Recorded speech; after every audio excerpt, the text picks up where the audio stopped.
ఏదైతే పార్టీకి ముందు లోక్సభకు రాజీనామా చేసి తర్వాత పార్టీకి రాజీనామా చేసిన తర్వాత మా వాళ్ళందరూ కూర్చుని ఇది చేద్దాం అన్నదప్పుడు ఆ నిర్ణయం వాళ్ళ నిర్ణయం నా నిర్ణయం, నా సొంత నిర్ణయమే ఉండదు. గ్రామంలో మన చంద్రపాడు మండలం ఎమ్మెల్యే గారు ఇక్కడ చాలా అవసరం ఉంది కాంపౌండ్ వాళ్ళని చెప్పిన మీద కూడా 15 లక్షల రూపాయలు కాంపౌండ్ వాళ్ళకి ఇచ్చాం. నిర్మాణం పూర్తయింది, దాన్ని ఇప్పుడు ప్రారంభించుకున్నాం మనం. అట్లాగే ఇక్కడ పక్కన ఇంకో కమ్యూనిటీ హాల్ 20 లక్షల రూపాయలు కూడా ఇదే ఉంటుంది చంద్రపాడులోనే. అట్లాగే ఇంకోటి చంద్రపాడులో 25 లక్షల కమ్యూనిటీ హాల్. ఈ 3 కూడా ఇవాళ ఓపెనింగ్ చేసుకున్నాం, పనులు పూర్తయి. ఇవన్నీ కూడా పూర్తిగా ఎంపీ నిధుల నుంచి.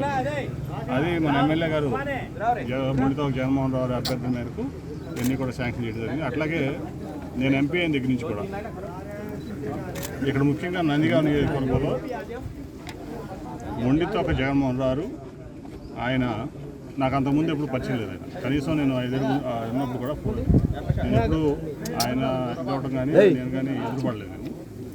కానీ ఆయన ఎమ్మెల్యేగా వైఎస్ఆర్ పార్టీలో, నేను ఎంపీగా టీడీపీలో ఉన్నప్పుడు మరి ఆయన ఎమ్మెల్యే అయిన తర్వాత మేమిద్దరం కలుసుకోవడం జరిగింది.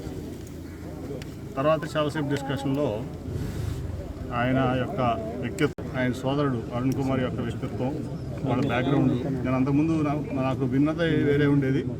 కానీ చూసిన తర్వాత మా ఇంటరాక్షన్ తర్వాత చాలా గొప్ప వ్యక్తులు ఇద్దరు కూడా. ముఖ్యంగా డాక్టర్ గారు, ఆయన పల్మనాలజిస్ట్ అయ్యండి, గొప్ప ప్రాక్టీస్ ఉండి, ఒక మెరిట్ స్టూడెంట్ అయ్యండి. అట్లాగే మేడం కూడా గైనకాలజిస్ట్ అయ్యండి. నిస్వార్థంగా అన్నీ వదులుకొని ఇక్కడ ప్రజల కోసం నిరంతరం కష్టపడతారంటే ఆయన చాలా గొప్ప వ్యక్తి. ఆయన అట్లాగే అభివృద్ధి కోసం నన్ను ఇంకా యాక్చువల్ చాలా ఇవ్వాలి, కానీ నా కాన్స్టిట్యూన్సీలో రెండు సంవత్సరాలు ఎంపీ నిధులు లేవు. అదే ఇంకో 10 కోట్లు కూడా ఎమ్మెల్యే గారికి ఇవ్వాలి నేను. ఎందుకంటే పార్టీలకు అతీతంగా అభివృద్ధి చేయాలి, ఈ ప్రాంతానికి అభివృద్ధి చేయాలనే ధ్యేయంతో ఆయన పనిచేస్తున్నటువంటి తీరు నాకు చాలా నచ్చింది. కాబట్టి ఆయన అంత ముందు కూడా చెప్పాను. నేను ఫస్ట్ తోటరావులపాడు అనుకుంటా చెప్పా, మళ్ళీ ఇప్పుడు చెప్తున్నా, ఎప్పుడు చెప్తా. మంచి వ్యక్తులు రాజకీయంలో ఉండాలి, ఏ పార్టీకి సంబంధం లేదు. మంచి వ్యక్తుల వల్లే ఈ సమాజం బాగుపడుతుంది, మంచి వ్యక్తుల వల్లే ఈ రాజకీయాలు ప్రక్షాళన అవుతాయి. ఓకే, షార్ట్ టైంలో కొంచెం ఇబ్బంది పడవచ్చు, లాంగ్ టైంలో చాలా బెనిఫిట్ ఉంటుంది ప్రాంతానికి కానీ, రాష్ట్రానికి కానీ, దేశానికి కానీ. కాబట్టి నా ఉద్దేశం ఏంటంటే ఇటువంటి మంచి వ్యక్తిని ఇక్కడ ప్రజలు ఎన్నుకోవడం వాళ్ళ అదృష్టం. నేను చూశాను అంతకుముందు ఈ ప్రాంతంలో ఎమ్మెల్యేని చూశాను. రమణ గారు ఈ ప్రాంతానికి ఏమన్నా చేశారంటే స్వర్గీయ దేవినేని రమణ గారు. ఆయన అంత గొప్ప వ్యక్తి ఎవరో కూడా. అందుట్లో ఆయనకి నాకు చాలా ఆత్మీయ అనుబంధం ఉండేది, రమణ గారికి నాకు. నేను అప్పటికి వ్యాపారంలోనే ఉండేవాడిని, కానీ ఆయన ఒక ఎమ్మెల్యేగా, మంత్రిగా ఈ ప్రాంతానికి, నందిగామ నియోజకవర్గానికి ఒక పేరు తీసుకొచ్చినటువంటి వ్యక్తి ఎవరు ఉన్నారంటే, ప్రజల్లో ముందులో ఉన్నారంటే ఆయన దేవినేని రమణ గారు. ఆ తర్వాత ఖచ్చితంగా చెప్తున్నా, అది మన మొండితో ఒక జగన్మోహన్ రావు ఆయనకి చెప్తున్నా, చాలామంది నీతివంతుల మీద బురద చల్లుతారు. ఎందుకంటే అవినీతి పరులే ఈ రాజ్యం ఎన్నుకోవాలని తపంతో నీతివంతుల మీద దొంగలు బురద చల్లుతారు. వాళ్ళ వ్యక్తిత్వం ఏంటి, వాళ్ళ బ్యాక్గ్రౌండ్ ఏంటి, వాళ్ళు ఏ పరిస్థితుల్లో రాజకీయంలోకి వచ్చారు, వాళ్ళు త్యాగం చేసి వచ్చారా, దోసుకోవడానికి వచ్చారా అనేది జనం అబ్జర్వ్ చేస్తున్నారు. ఖచ్చితంగా అబ్జర్వ్ చేస్తారు, దాంట్లో ఎటువంటి తేడా లేదు. ఎందుకు మీడియా కూడా ఎందుకు అట్లా చేస్తుంది? మీడియాకి ఒకళ్ళంటలా నిన్న అనుకోండి, ఈనాడు నిన్న ఇవాళ గుర్తురాట్లనా, రెడ్డిగూడెం మండలంలో వైసీపీ ఎమ్మెల్యేతో కలిసి రోడ్డు ప్రారంభించాడు ఈయన వెళ్ళి అని రాసి ఉంది. అంటే వైసీపీ ఎమ్మెల్యే ఎంపీ కలిసి అభివృద్ధి చేయకూడదు ఈ ప్రాంతాన్ని, టీడీపీ ఎంపీ కలిసి. మరి ఇంకేంటి మీరు అడిగేది? మీరే అడుగుతున్నారు క్వశ్చన్లు, మీరే పెడుతున్నారు. సరే, పార్టీలకు అది వేరే అనుకోండి, ఆ రాజకీయాలు మంచివి కాదు. సార్, చంద్రబాబు అరెస్ట్ సమయంలో మొత్తం మీరే వెన్నంటే ఉండారు, కానీ విజయవాడలో లోకేష్ పాదయాత్రకి నిన్న తిరువురు సభకు కానీ మీకు బాధ్యతలు అప్పచెప్పారు. నేను అనేది ఏంటంటే, నేను ఎవరిని తప్పట్లేదు, చంద్రబాబు గారిని తప్పట్ను, పార్టీని తప్పట్లేదు. ఎందుకంటే చూడండి, పార్టీస్కి వాళ్ళు పార్టీని నడపాలి, పార్టీ అధికారంలోకి వచ్చేటట్టు వాళ్ళు రకరకాలైనటువంటి స్ట్రాటజీస్ ఉంటాయి, అట్లాగే రకరకాలైనటువంటి నిర్ణయాలు తీసుకుంటారు. సో దాంట్లో భాగం.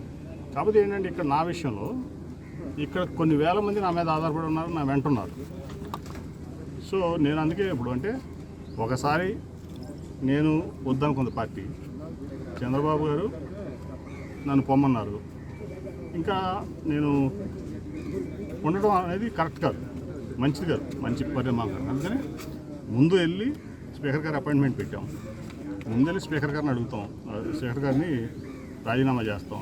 ఆయనతో అదే రోజు ఆమోదింపు చేసుకుని అప్పుడు పార్టీకి రాజీనామా చేస్తాను.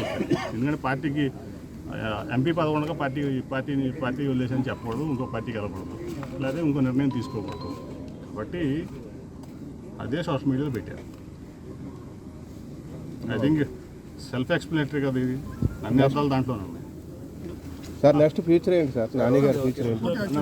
ఇప్పుడు నేను ఏది చేసినా వెరీ ట్రాన్స్పరెంట్గా చేస్తున్నాను, అర్థమైందా?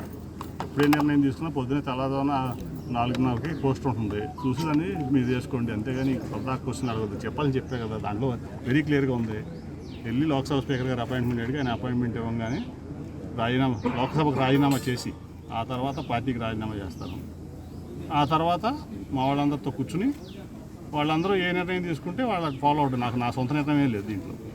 మా వాళ్ళందరూ ఏం చేయమంటే, ఇప్పుడు 4 రోడ్లు ఉంటాయి, ఏ రోడ్లోంచి వెళ్దామంటే డెస్టినేషన్కి మా వాళ్ళు ఏది నిర్ణయిస్తే మా వాళ్ళంతా కలిసి, ఎందుకంటే అందరిని క్యారీ చేయాలి కదా, నేను నా ఒక్క నిర్ణయం కాదు కదా. చెప్తాను, కంగారు ఎందుకు. ఇప్పుడు నాకు ఉంటే నేను నిన్న కూడా చెప్పాను, మేము మీడియా మిత్రులు నా మీద ఆధారపడి ఈ విజయవాడ పార్లమెంట్లో రాష్ట్రాన్ని వదిలేండి, రాష్ట్రంలో కూడా చాలామంది అభిమానులు ఉన్నారు. ఎందుకంటే కేశినేని ట్రావెల్స్ అభిమానులు ఉన్నారు, బ్రాండ్ అభిమానులు, కేశినేని నాని అభిమానులు ఉన్నారు, అలాగే ఎంపీ నాని అభిమానులు ఉన్నారు. అర్థమైందా? ఈ మూడు అభిమానులు కలిస్తే, ఎందుకంటే అదే చెప్పాను మీకు, రాజకీయం అనేది ఒక త్యాగం. నేను ఎప్పుడు రాజకీయాన్ని ఒక పవిత్రమైన పూజలాగా చూస్తాను. రాజకీయంలో ప్రజాసేవ నిస్వార్థంగా చేయాలంటే చాలా త్యాగం అవసరం. ఇప్పుడు మొండితో జగన్మోహన్ రావు అన్నాడు, ఆయన పల్మనాలజిస్ట్. మన కరోనాలో కొన్ని 100 కోట్లు సంపాదించారు ఒక పల్మనాలజిస్టు ఈ దేశంలో. నాకు తెలుసు అయ్యి ఈయన కరప్షన్ చేయాల్సిన పని లేదు. ఆయన ప్రాక్టీస్ అయిన సరిగ్గా చేసుకుంటే ఈయన కుటుంబం 100 తరాల సరిపడా సంపాదించగలరు. ఈయన ఓన్లీ ప్రాక్టీస్తో, అవినీతి చేయకుండా. ఎందుకు వచ్చాడు? ఎందుకు మనం ఒకళ్ళ మీద అనంతరం బతుకుతున్నాం? తప్పది. దొంగే అందరినీ దొంగ అంటూ ఉంటాడు. కాబట్టి నేను అనేది ఏంటంటే, ఈ అభిమానులందరితో మాట్లాడాలి. నేను 2 సార్లు ఎంపీ చేశా, నాకు 3వ సారి ఎంపీ చేసినా, 30 సార్లు ఎంపీ చేసినా మాజీ ఎంపీని ఏదో రోజుకి. నేను ఇవాళ పనిచేసేది ఏంటంటే, గత 2.5 ఏళ్ళ క్రితమే చెప్పాను నేను మా వాళ్ళందరికీ, నేను విరామం తీసుకుంటాను ఇంకా ఈ టర్మ్ తర్వాత. అంటే మా వాళ్ళు ఎవరు ఒప్పుకోలే. నాకు నచ్చట్లేదు కొన్ని పరిస్థితులు. ఇప్పుడు నిన్న కూడా మీ మీడియా మిత్రులు అడిగా, ఏమని అడిగారు, మీరు వైసీపీ ఎమ్మెల్యేల దాంట్లోకి ఎందుకు వెళ్తున్నారు, అందుకే మీ అధినేత కోపం వచ్చింది అన్నారు. అంటే నిన్న అదే చెప్పాను, రేవంత్ రెడ్డి గారు ప్రధానమంత్రి గారు మనం కలిశారు, మరి ఈయన కాంగ్రెస్లో చేస్తున్నాడా, ఆయన బీజేపీలో చేస్తున్నాడా? చాలామంది కేంద్ర మంత్రులు వస్తారు, అన్ని పార్టీలకు కలుస్తాం, లేకపోతే కొన్నిసార్లు మేము వెళ్తే కేంద్ర మంత్రులు కలుస్తాం, ఇక్కడ నుంచి ఏ పార్టీ అయినా. సో నిన్న పొద్దున కూడా చూశాను ఈనాడులో, ఎక్కడ మొన్న అనుకుంటా, ఎక్కడ వైసీపీ ఎమ్మెల్యేతో కలిసి ప్రారంభోత్సవంలో పాల్గొనడానికి ఎంపీ కేశినేని నాని పొద్దున నిన్న గుర్తురాట్ల నాకు. సరే, నేను అనేది ఏంటంటే, ఆ రోడ్డు PMJC రోడ్డు నేను కేంద్రం నుంచి శాంక్షన్ చేయించా ఎమ్మెల్యే గారి రిక్వెస్ట్ మీద. మళ్ళీ ఇక్కడ రిక్వెస్ట్ మీద, ఎమ్మెల్యే గారి రిక్వెస్ట్ మీద నేను రోడ్లు ఇస్తాను ఇక్కడ ప్రజల కోసం. సో వాళ్ళని క్యారీ చేయకుండా, నేను వాళ్ళ నిర్ణయం తీసుకుని వాళ్ళ ఆమోదం తీసుకోకుండా నేను ఏం చేస్తాను? సో నేను ఏదైతే పార్టీకి ముందు లోక్సభకు రాజీనామా చేసి తర్వాత పార్టీకి రాజీనామా చేసిన తర్వాత మా వాళ్ళందరూ కూర్చుని ఇది చేద్దాం అన్నదప్పుడు ఆ నిర్ణయం వాళ్ళ నిర్ణయం, నా నిర్ణయం, నా సొంత నిర్ణయమే ఉండదు. ఇప్పుడు 10 కోట్లు ఇచ్చాము ఈ నియోజకవర్గానికి, ఓన్లీ ఎంపీ నిధులు. ఇంకా కావాలంటే ఇప్పుడు మీరు చూసారు నందిగామ ఫ్లైఓవర్ కానీ, కంచెల్ ఫ్లైఓవర్ కానీ, ఏదైనా చేసుకోవచ్చు. మళ్ళీ అట్లాగే మొన్న మీకు ఫ్లడ్ వచ్చినప్పుడు వసంత నాగేశ్వర గారు ఫోన్ చేస్తే అప్పటికప్పుడు గడ్కరీతో మాట్లాడి అక్కడ కొంచెం శాంక్షన్ చేయించారు. దానికి కూడా డీపీఆర్ అడిగారు, అది కూడా రెడీ అయింది, అది కూడా చేసేస్తాం. సో నా స్థాయిలో ఎంపీగా నేను కేంద్రంలో, ఎమ్మెల్యే గారి స్థాయిలో రాష్ట్రంలో ఆయన, ఈ ప్రాంత అభివృద్ధికి మేము కట్టుబడి ఉంటాం. మరిన్ని వీడియోస్ కోసం ఛానల్ ని సబ్స్క్రైబ్ చేయండి, లేటెస్ట్ అప్డేట్స్ కోసం వాట్సాప్ ఛానల్ ని ఫాలో చేయండి, అండ్ లింక్ డిస్క్రిప్షన్ లో ఉంది.